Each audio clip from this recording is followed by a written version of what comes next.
Hey beautiful, welcome to my new podcast, Queerly Having Issues. I believe we all have our issues because we all have a story. My name is Japheth and it's time to tell you about mine. As this is the first episode of my podcast, I'd like to explain to you the intention of this podcast. I think it's important to address things that are difficult, things that are heavy, stuff that's intense. In other words, just issues we don't usually talk about. And as a queer person, I'll be speaking from a queer perspective, which is also the reason why, as the cover of this podcast, I've chosen a picture of myself as a child, as, you know, the fact that I grew up in a heteronormative society and in a non-affirmative environment were the ingredients basically for me to grow up and to experience the things that I'm experiencing or the things that I have experienced, these so-called issues. And of course, I'm aware that it's my responsibility to work through them and, you know, to do the inner work and to create a better life for myself and for the people around me. And with that, I'd also like to share things that have helped me tremendously in this process and on my journey towards becoming my best self. In this first episode, I'd like to talk about religious trauma. For a lot of us queer people, religion is quite an issue, or more likely the cause of a lot of our issues. I think for most of us, religion has been more bruising and damaging than it has been healing and transformative. Because of this reason, and because I've experienced firsthand how much damage religion can cause on a person's mental health, I've decided to do a master's degree in peace, trauma, and religion. And within my studies, I'm mainly focusing on religious trauma and the queer community, but I'm also interested in how to find meaning in life, how to find inner peace, especially in the aftermath of religious trauma. So for me, I would call it a life after faith. That is the stage where I'm in right now. And even though every individual has a different story and, you know, you can still be religious and queer. So I'm from a evangelical Christian background, and I'll probably explain their views on the queer community in another episode.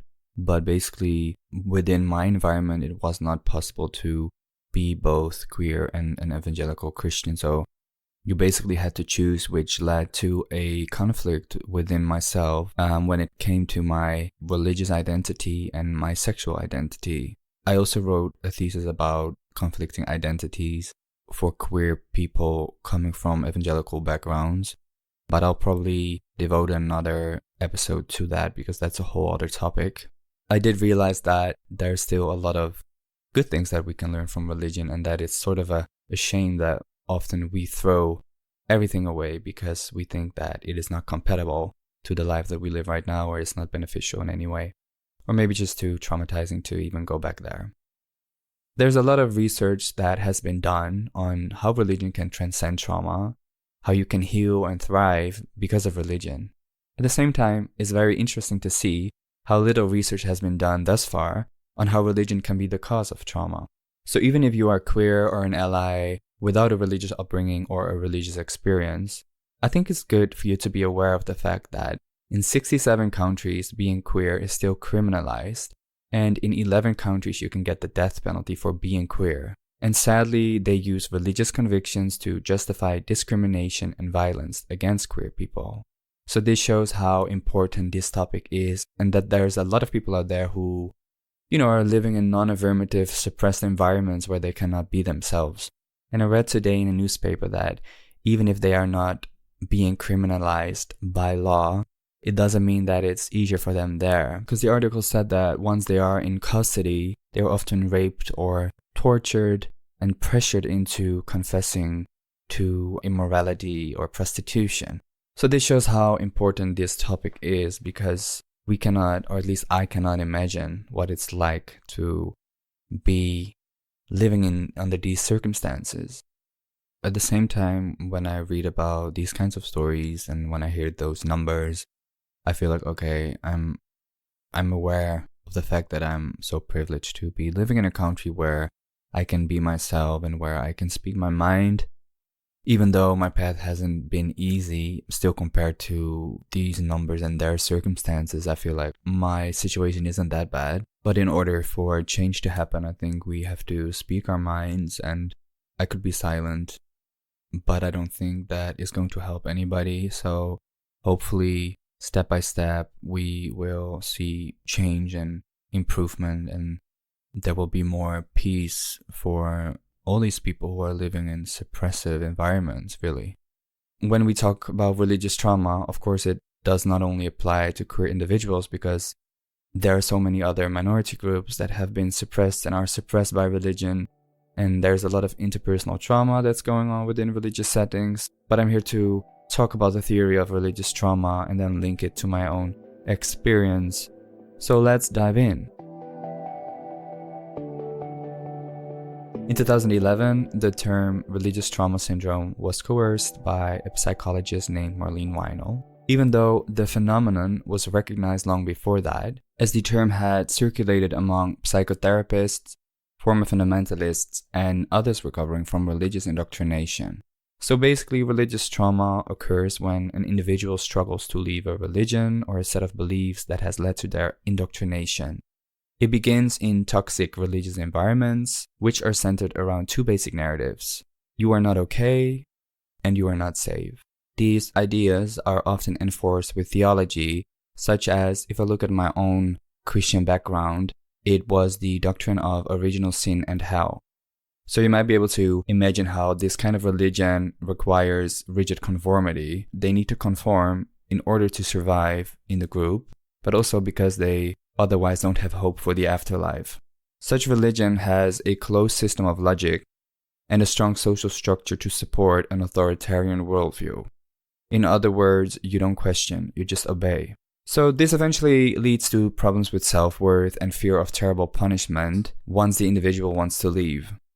So I remember myself, I've been lying awake at night while I was already deconstructing my beliefs, but still I was crippled by fear that I might go to hell if I didn't wake up the next day. And that has led to a lot of anxiety.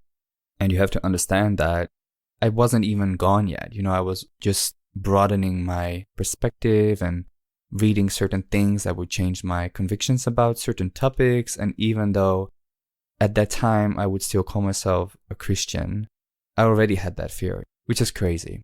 Growing up, our truth at home was always very solid. Very black and white. There was not a lot of room to discuss or ask questions because there were always very clear biblical answers.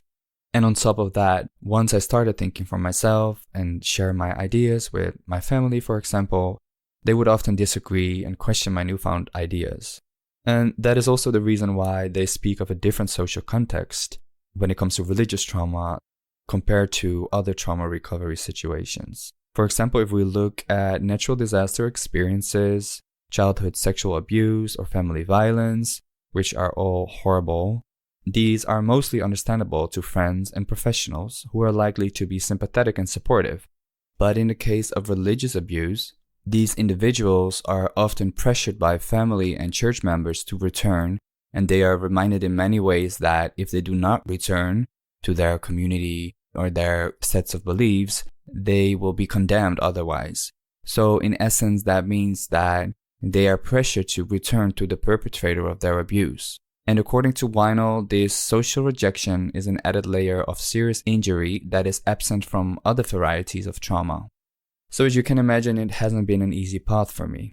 Coming from an environment where conformity was key, it's been very hard for me to come to terms with my own truth and speak it. But that's a part of religious trauma as well, because of the indoctrination, you constantly feel like you're doing something wrong. Like I said before, these narratives are implanted in your mind. Like once you leave, you are not okay, you are not safe. And I guess for me, that is also a reason to start this podcast, to address these kinds of issues, to voice my authentic truth. Even though I've grown tremendously, now and then this fear can get to me when I'm tired or if I'm awake at night, which is crazy. But basically, as I see it, my body has been used to fight and flight mode all these years. As I was growing up, I was trying to protect myself in order to survive, especially once I started developing my own ideas and when I started coming out to people. I constantly had to deal with people's opinions about it, and I had to protect myself, and I had to, really fight to survive. And even though in my mind I know I'm safe now and I'm a good person, after all these years, sometimes it's like my body still thinks that I'm not safe, or it feels like you have to fight to survive, which for me results in anxiety or panic. And this is also the reason why the development of religious trauma is compared to the development of complex PTSD, which is defined as a psychological disorder that can develop in response to prolonged, repeated experience of interpersonal trauma in a context in which the individual has little or no chance of escape. And in the wake of such trauma, religious trauma survivors will likely experience post-traumatic symptoms, which might include anxiety, depression, numbing, dissociation, and intrusive memories, and it might even lead to contemplating suicide. So, like I said, I dealt with anxiety and panic, but also depression, and I've also been to that point where I was contemplating suicide.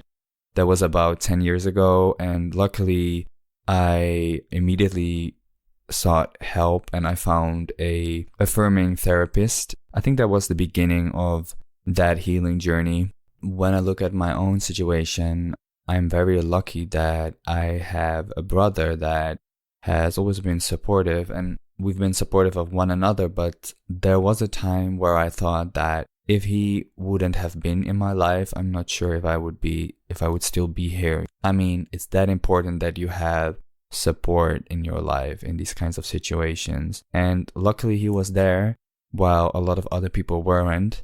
But just that one person, that can already make such a difference. Sadly, there's a lot of stories about queer people who experience conflict in their family and rejection inside of their families, even to the point where they are being disowned, where the parents no longer recognize or want to recognize their child, their own child. And that is one of the reasons why the rate of individuals who contemplate suicide are that high within our community. Because I have experienced that myself, I wrote a song called Brokenhearted, which I basically created for the queer community in order to find encouragement. I wanted all of us to know that we are worthy and we are enough, and that we shouldn't run away from who we really are. And I will leave a link to the song in the description. So members of the queer community are at particular risk of religious trauma because a lot of these people who are inside of repressive religious environments, they, over an extended period of time, try to alter their sexual orientation and gender identity in order to fit the expectations of authoritarian religious communities. So that results in them chronically living in fear of eternal damnation and lifelong separation from loved ones and religious communities, which can induce long-term symptoms of religious trauma.